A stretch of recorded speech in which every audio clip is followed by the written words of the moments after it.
Vamos a pasar al tema central de esta tarde, que está a cargo de nuestro hermano José Luis Plaza.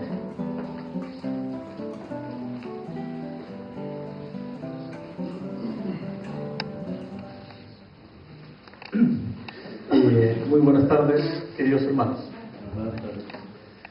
El día de hoy vamos a hablar del título que está ahí. El título que está ahí dice Doctrina Adventista.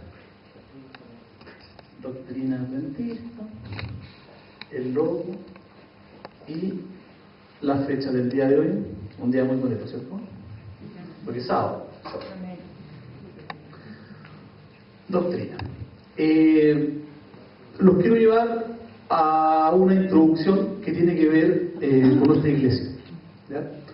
Tal como ustedes muy bien leen ahí, dice que la Iglesia Adventista Séptimo Día, comúnmente conocida como Iglesia Adventista, es una denominación cristiana protestante distinguida ¿por qué? Por la observancia del sábado, séptimo día de la semana, el día de reposo, el sábado, ¿cierto?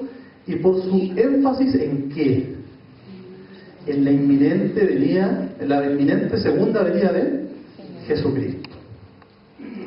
Surgió del movimiento milenista en los Estados Unidos a mediados del siglo XIX, o sea, en 1800, y se estableció oficialmente en el año 1863.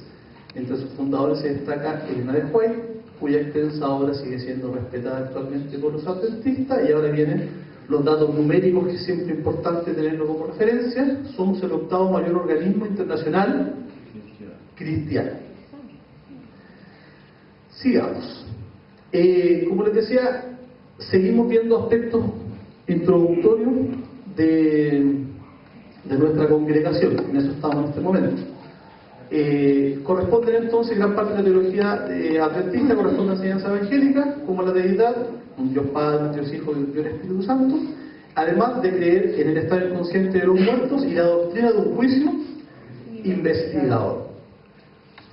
También es conocida por el énfasis que le damos a la alimentación, la salud y el respeto de los animales, que es ordenada por Dios desde el principio de la creación. Eso lo vamos a ver en Génesis, ¿cierto?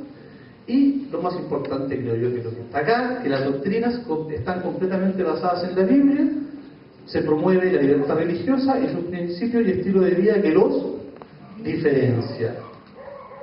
Esto lo dice Wikipedia. Esto no es invención mía. Entonces, el mundo científico, el mundo tecnológico, eso es lo que opina en parte, en esta parte introductoria de nuestra iglesia, digamos. Sigue. La Iglesia Mundial entonces se dirige de una forma estilo democrática. ¿Por qué? Porque los miembros se escogen delegados cada 5 años, se cogen nuevos líderes que forman asociaciones generales, regiones más pequeñas, lo que ya sabíamos, existen divisiones, uniones, misiones, asociaciones y distritos. Otro dato numérico importante, actualmente cuenta con una membresía de más de 17 millones de personas. Tiene una presencia misionera en más de 200 países y se diversifica étnica y culturalmente. La Iglesia administra numerosas escuelas, universidades, hospitales, clínicas, institutos, casas editoriales en todo el mundo. Todo eso lo sabíamos, más o menos, ¿cierto? Ya, comenzamos ya a la parte dura del tema. El tema, como les decía yo, tiene que ver con la doctrina adventista. Lo primero que tenemos que saber cuando hablamos de doctrina es precisamente de qué estamos hablando. ¿De qué estamos hablando? Acá está. Doctrina. Viene del latín, que significa la misma palabra, o sea, se escribe y se pronuncia de la misma manera, entonces, conjunto coherente y toda una definición bastante quizás latera, en donde lo que hay que destacar es lo que dice ahí, cuando dice especialmente al cuerpo del dogma de una religión, tal como es enseñado por la institución religiosa, ser los principios o posiciones que se mantienen respecto a una materia o cuestión determinada, o sea, son los principios. Doctrina se asocia entonces con principios. En resumen, sigamos. Ahí estaba destacado. Pero lo mismo, sigamos nomás, Ricardo, por favor. Gracias. Ya. La doctrina de la Iglesia entonces se basa completamente en el concepto del anabaptista. Y yo me pregunté, ¿y qué era eso? ¿Alguien sabe? ¿Algún hermano sabe? ¿Lo tuve que averiguar? ¿Perdón? La Biblia y solo la Biblia. Exactamente. Gracias, hermano. Ese era el concepto. La Biblia y solo la Biblia. Y después nos agregan de que esta doctrina entonces del sacerdocio de todos los creyentes está centrada en el pensamiento adventista, que los miembros siempre han sido animados a estudiar la Biblia para descubrir la verdad por sí mismo, guiados por el Espíritu Santo, y esto puede llegar a explicar su renuncia a establecer un credo. Entonces la doctrina son los principios. Sigamos nomás, por favor, Ricardo. Ya. Para nosotros entonces, los adventistas, la Biblia es la fuente por excelencia de la verdad acerca de Dios y el testimonio de Jesucristo como estilo real y verdadero de vida. Tradicionalmente la Iglesia Adventista se ha opuesto a la formulación de declaraciones de credo, aceptando la Biblia completa como su único credo. A los fines de la coherencia interna, nosotros, los creyentes, han formulado un grupo de creencias fundamentales y prefieren verlas como descriptivas en lugar de prescriptivas. Y acá viene una vez más el tema de los datos, que es súper importante que lo tengamos claro. Hasta el año 2005 se poseían 27 creencias fundamentales, pero durante la sesión de la Asociación General de la Iglesia en ese año se agregó una más, teniendo así entonces 28 creencias fundamentales que son las que forman la doctrina, nuestra doctrina. Ok, y acá está el esquema de cómo son estas doctrinas, que también es importante porque claro, 28 se ve como un conjunto numérico bastante amplio. Sí, es bastante amplio. Sigamos nomás, Ricardo. Se agrupan la forma que están ahí: la doctrina de Dios, la doctrina del hombre, doctrinas relacionadas con la salvación, doctrinas relacionadas con la iglesia, doctrinas de la vida cristiana y finalmente la doctrina de los acontecimientos finales. Esto, queridos hermanos, es la estructura, esto es el esquema, esto es la matriz de nuestros principios. Se clasifican de esa forma. Parece complejo, pero cuando lo vayamos viendo punto por punto es súper sencillo de explicar. ¿Por qué? Porque a Dios le gustan las cosas así, simples. Simples, son súper simples. Sigamos nomás, Ricardo, por favor. En la primera categoría estaba la doctrina de Dios, ¿se acuerdan? Sí. Ya, y la doctrina de Dios, ¿qué es lo que hay? Miren lo que aparece. El primer principio, la primera doctrina, la Sagrada Escritura. Sigamos nomás, Ricardo, por favor. La segunda, la Trinidad, que hablaba nuestro hermano en la mañana, Cristian Vivanco. El Padre y el Hijo. Ahí está el primer grupo de doctrina. Miren qué sencillo. Miren qué fácil. Doctrina de Dios, entonces, Sagradas Escrituras, la Trinidad, el Padre y el Hijo. La Sagrada Escritura, que abarca el Antiguo y el Nuevo Testamento y constituye la palabra escrita de Dios. La Trinidad, una vez más confirmando el mensaje esta mañana, hay un solo Dios. ¿Lo alcanzan a ver o no? ¿Sí? Mejor aún si no entendemos. Hay un solo Dios, que es la unidad de tres personas, Padre, Hijo e Espíritu Santo, y este es un Dios triuno, inmortal, todopoderoso, omnisciente, superior a todos y, lo más importante, omnipresente. Después, el tercer punto de la doctrina, que tiene que ver en este primer grupo, en este primer conjunto con la doctrina de Dios, está el Padre. Dios, el Padre eterno, nuestro Creador, el origen, el sustentador y soberano de toda la creación. Amén. Es justo, es santo, misericordioso, clemente, tardo para la ira y abundante en amor y fidelidad. Pasamos al cuarto punto de nuestra doctrina, siguiendo en este primer fragmento que tiene que ver con la doctrina de Dios, que es el Hijo, nuestro Jesucristo, nuestro intercesor, nuestro abogado. Amén, ¿cierto? ¿Qué mejor abogado podemos tener? Dios, el Hijo eterno, es uno con el Padre. Por medio de Él fueron creadas todas las cosas. Él revela el carácter de Dios, lleva a cabo la salvación de la humanidad y juzga al mundo. Aunque es verdaderamente Dios sempiterno, también llegó a ser verdaderamente hombre, Jesús, nuestro Señor Jesucristo. Ok, esa es la primera estructura, la doctrina de Dios. Pasemos, Ricardo, por favor. Interesante, los quería ver si estaban atentos. Nos falta el Espíritu Santo. Dios, el Espíritu Eterno, estuvo activo con el Padre, el Hijo en la creación, la encarnación y la redención. Inspiró a los autores de las Escrituras, infirió poder a la vida de Cristo, atrae y convence a los seres humanos y a los que le responden, renueva y transforma a la imagen de Dios. La importancia del Espíritu Santo. Vital, súper importante. Ahora sí, Ricardo, por favor, pasamos al segundo grupo de doctrinas, que ya no son las doctrinas de Dios, sino que son las doctrinas del hombre. ¿A qué se refiere? ¿Cuáles son las doctrinas del hombre? Ahora las vamos a ver. Avanzamos al tiro porque son dos. Gracias.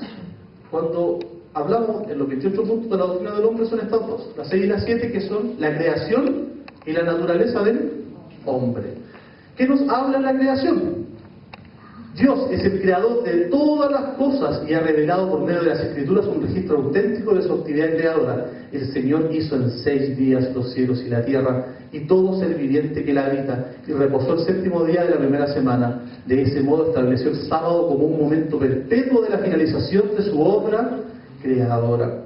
El hombre y la primera mujer fueron hechos a imagen de Dios como una corona de la creación. Se les dio dominio sobre el mundo y la responsabilidad de cuidar de él. Cuando el mundo quedó terminado, era bueno en gran manera porque declaraba la gloria de Dios. O sea, es un resumen de lo que aparece en Génesis, ¿cierto? Ok, esa es una doctrina que nosotros creemos, entonces, la creación. Y también está el punto 7 de nuestros principios, que es la naturaleza del hombre. El hombre y la mujer fueron hechos a la imagen de Dios, con individualidad propia y con la facultad y la libertad de pensar y obrar por su cuenta. Aunque fueron creados como seres libres, cada uno es una unidad indivisible de cuerpo, mente y espíritu que depende de Dios para la vida, el aliento y todo lo demás.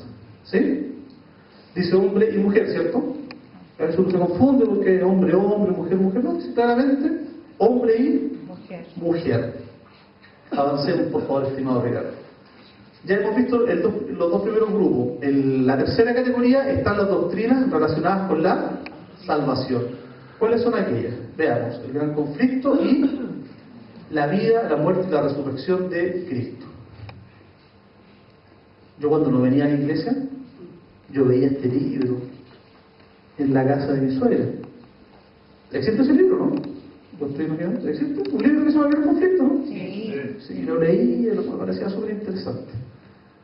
Ahora comprendo de que también corresponde a un principio de nuestra fe y que está relacionado con la salvación. ¿Cuál es el desglose? ¿Qué es lo que nos dice este gran conflicto?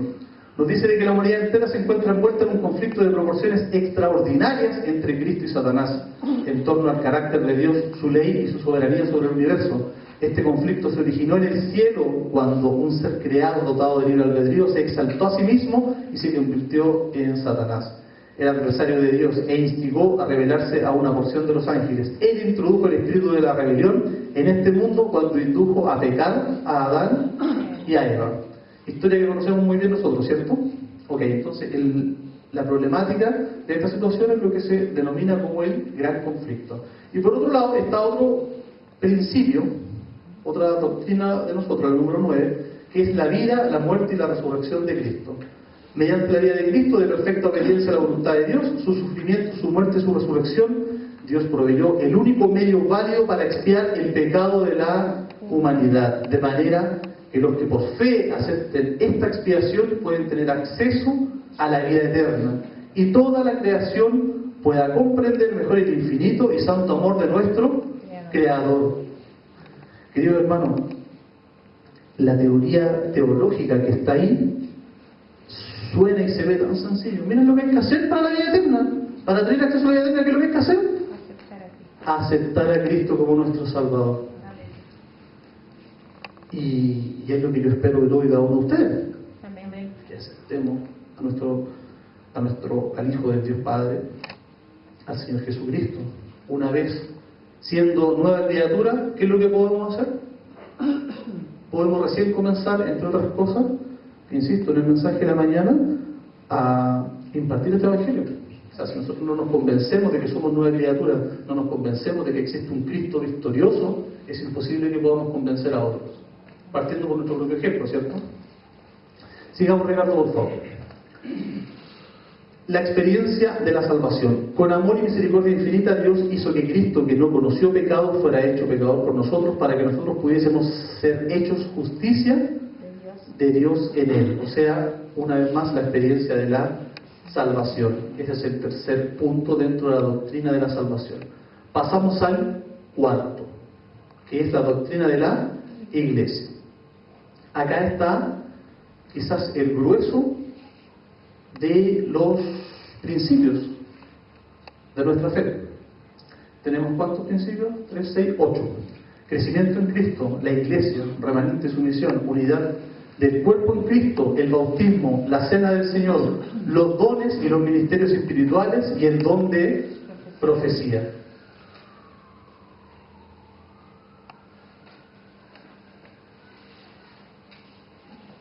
¿Puedo reconocer un poco, por favor, Ricardo? Gracias. ¿Estamos convencidos realmente de esto, Señor? Hermanos queridos, ¿estamos realmente convencidos? Ahí me dio mucha pena perderme la cena, la Santa Cena el otro día, entre otras cosas, porque yo creo en eso. Porque yo creo en eso. El don de profecía, la iglesia, en fin, son principios que tenemos que tenerlo claro. Avancemos, Ricardo. Siguiente categoría: la doctrina de la vida cristiana. ¿Qué nos habla la doctrina de la vida cristiana? Nos habla de por lo menos 3 principios. Gracias. ¿Hay otro más o no? A ver. Sí. 4. Gracias. La doctrina de la vida cristiana entonces nos habla de 4 puntos, queridos hermanos: la ley de Dios, el sábado, la mayordomía y la conducta cristiana. La ley de Dios es el concepto que prácticamente todos creo que entendemos, ¿cierto? Expresa el amor, voluntad, propósito de Dios con respecto a la conducta y a las relaciones humanas. Y están en vigencia para todos los seres humanos de todas las épocas. Amén. Estos preceptos constituyen la base del pacto de Dios con su pueblo y la norma del juicio divino. Punto 20, principio 20, doctrina número 20, que corresponde a la vida cristiana: el sábado. El benéfico creador descansó el 7º día después de los 6 días de la creación e instituyó el sábado para todos los hombres como un monumento de su obra creadora. El 4º mandamiento de la inmutable ley de Dios requiere la observancia del 7º día como día de reposo, adoración y de ministerio, en armonía con las enseñanzas y la práctica de Jesús, el Señor del sábado. El sábado es un día agradable de comunión con Dios y con nuestros hermanos. Amén, ¿cierto? ¿Me costó a mí entender este concepto del sábado? Porque uno viene del mundo, hermano. Y el sábado, ya decía el sábado la hora del sermón, no, ¿cierto? Y no, el sábado empieza antes. La escuela sabática, ¿cierto? Antes, ¿cierto? El día anterior, ¿cierto? Y tuve que dejar de hacer en lo personal todo lo que hacía los viernes en la noche, que no era nada malo, digamos, pero me gustaba hacer deporte, me gustaba comer, me gustaba con mis amigos. Ahora la verdad que no sufro por eso, porque estoy feliz de ser obediente al Señor. Amén. Feliz. Y creo que deberíamos congregarnos acá para recibir el sábado. Amén. Pero bueno, eso es harina de otro costal, como se dice. Pero espero que algún día se pueda, al menos una vez al mes. Punto 21, la mayordomía. La mayordomía entonces es ¿qué es lo que es la mayordomía? Privilegio Un privilegio que Dios nos ha concedido, ¿cierto? Y algunos lo ven como una carga, como una mochila insalvable. Lastimosamente conozco personas que se han ido hasta la iglesia por la mayordomía. Es que es mucho. Si yo con eso no puedo comprar tanto.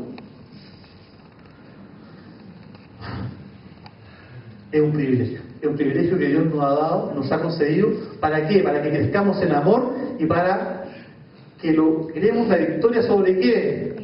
Sobre uno de nuestros principales males, que es el egoísmo y la codicia. Para que logremos vencer el egoísmo y la codicia. Punto 22, la conducta cristiana.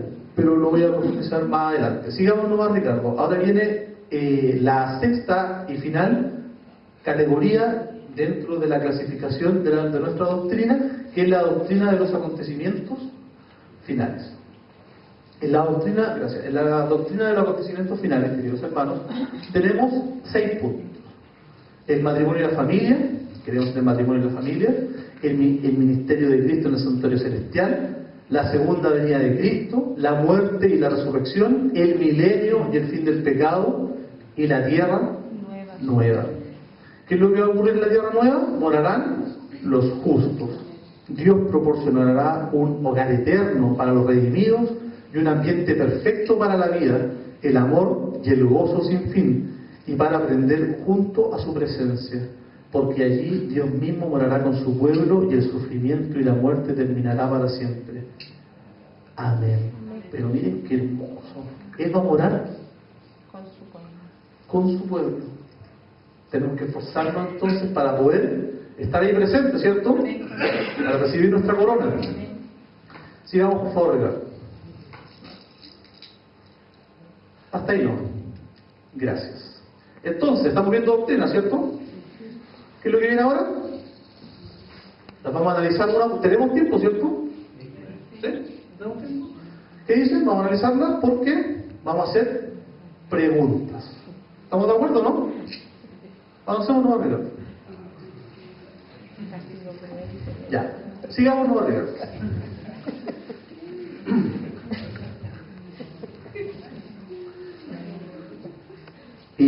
Yo quería hablar de doctrina y tenía que escoger una en particular.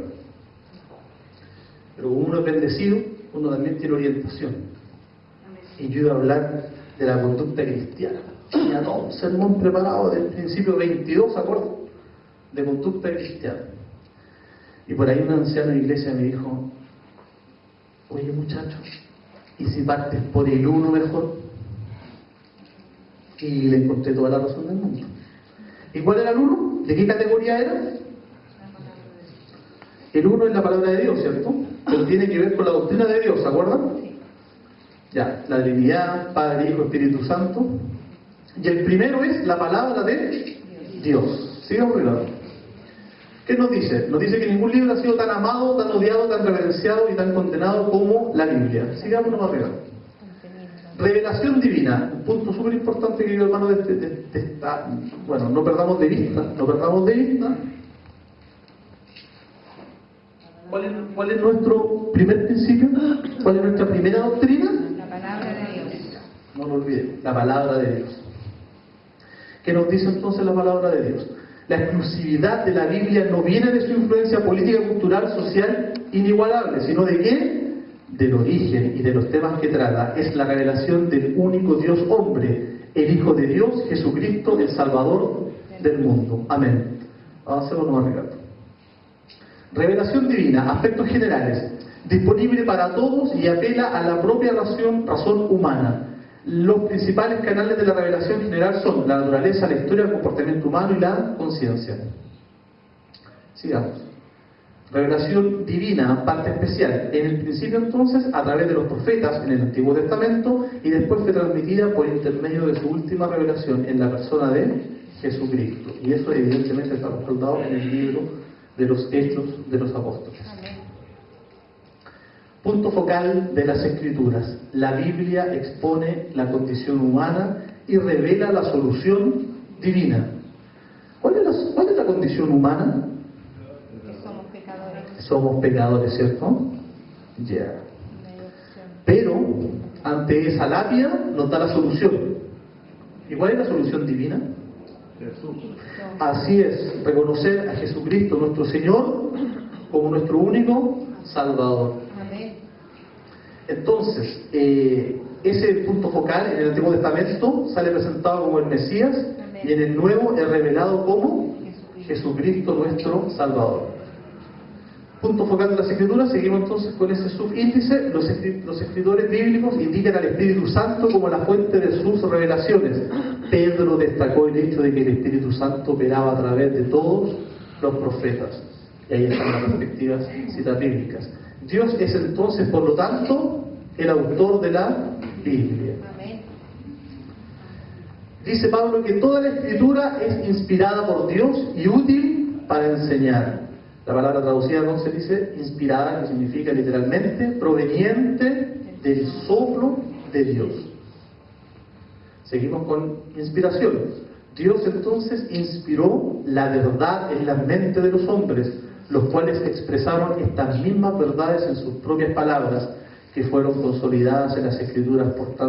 Por lo tanto, inspiración es el proceso a través del cual Dios comunica su verdad eterna. Seguimos dentro de inspiración, porque después hay otro aspecto, viene autoridad, viene poder, pero inspiración entonces. El proceso, los profetas tradujeron las revelaciones divinas en lenguaje humano con todas las limitaciones e imperfecciones con las que se haya revestido, pero aún así ese fiel al testimonio de Dios. Los hombres y no las palabras fueron los inspirados. ¿Qué es lo que nos habla nuestra profetisa Elena de White? Dice que la Biblia entonces está escrita por hombres inspirados, pero en la forma de pensamiento y de la expresión de Dios. Con frecuencia los hombres dicen que cierta expresión no parece de Dios, pero Dios no se ha puesto a sí mismo a prueba en la Biblia por medio de las palabras, de la lógica, ni mucho menos de la retórica. Los escritores de la Biblia eran los escribientes de Dios y no su pluma. Esos mensajes selectos. Excepción. Los 10 mandamientos. Estos son de composición divina, no humana. Fueron pronunciados por el propio Dios y escritos por su propia mano. Eso lo sabemos, ¿cierto? ¿Y por qué lo sabemos? Porque ahí tenemos un respaldo, en Éxodo. Aún así, fueron expresados teniendo en cuenta las limitaciones del lenguaje humano. Existe entonces un paralelismo entre Jesús hecho carne y la Biblia. Jesús combinó en sí a Dios y al hombre. De modo similar, la Biblia también reúne lo divino y lo humano en uno solo. Esta combinación divino-humana logra que la Biblia asuma un lugar de absoluta singularidad en la literatura. Autores de la Biblia, seguimos en el punto de la inspiración.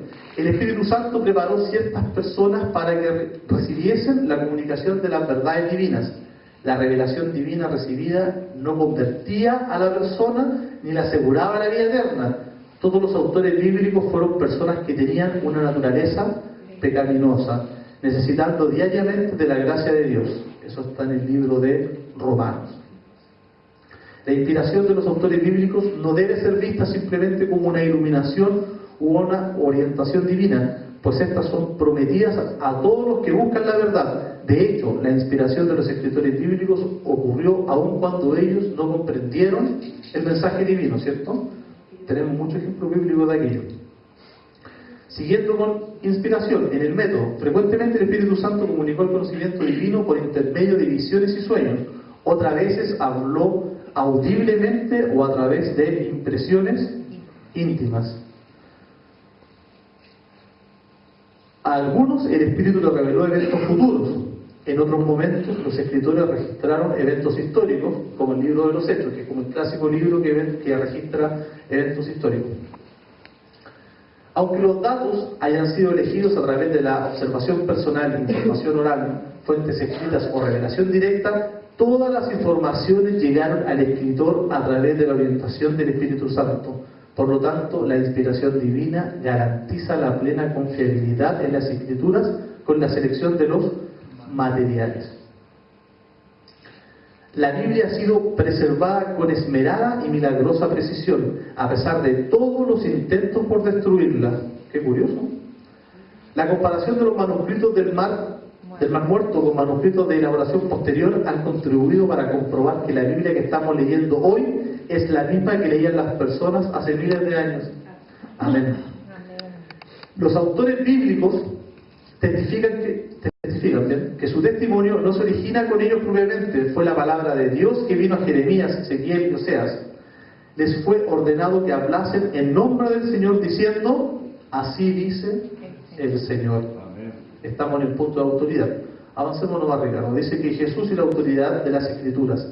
A lo largo de todo su ministerio, Jesús destacó la autoridad de las Escrituras, colocó la Biblia encima de las tradiciones y de las opiniones humanas. Reprobó constantemente a los líderes judíos por el hecho de desviarse de la autoridad de las Escrituras.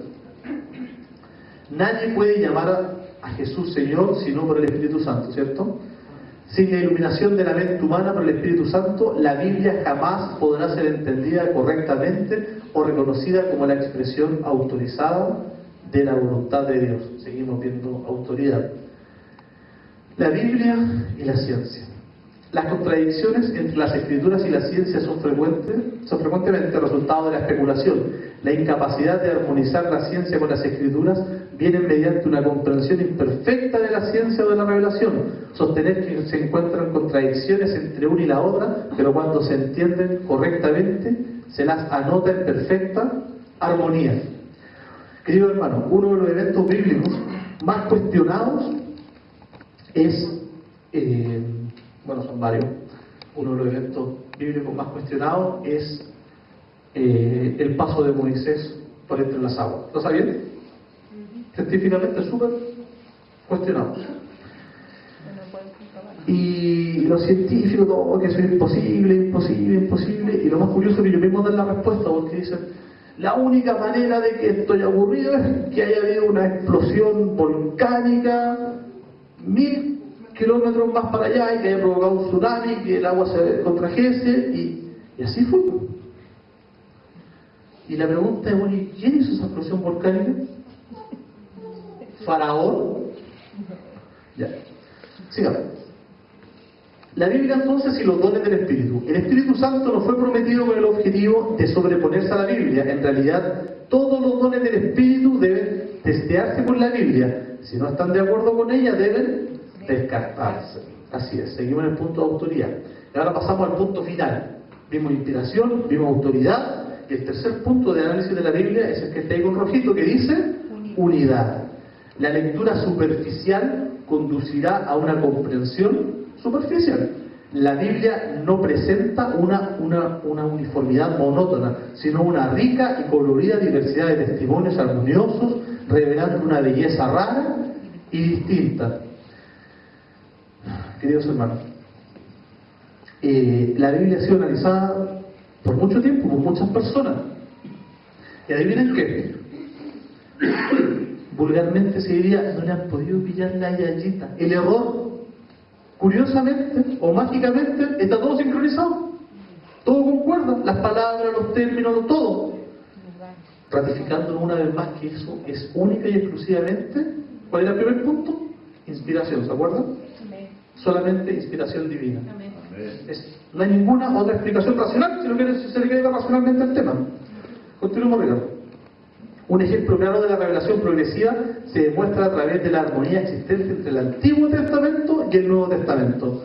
Aunque hayan sido escritos con intervalos de varias generaciones, son inseparables y no presentan ninguna contradicción en las verdades que revelan, que es lo que yo estaba diciendo. Queridos hermanos, sinceramente les digo, muchas bendiciones para ustedes en este día. Amén.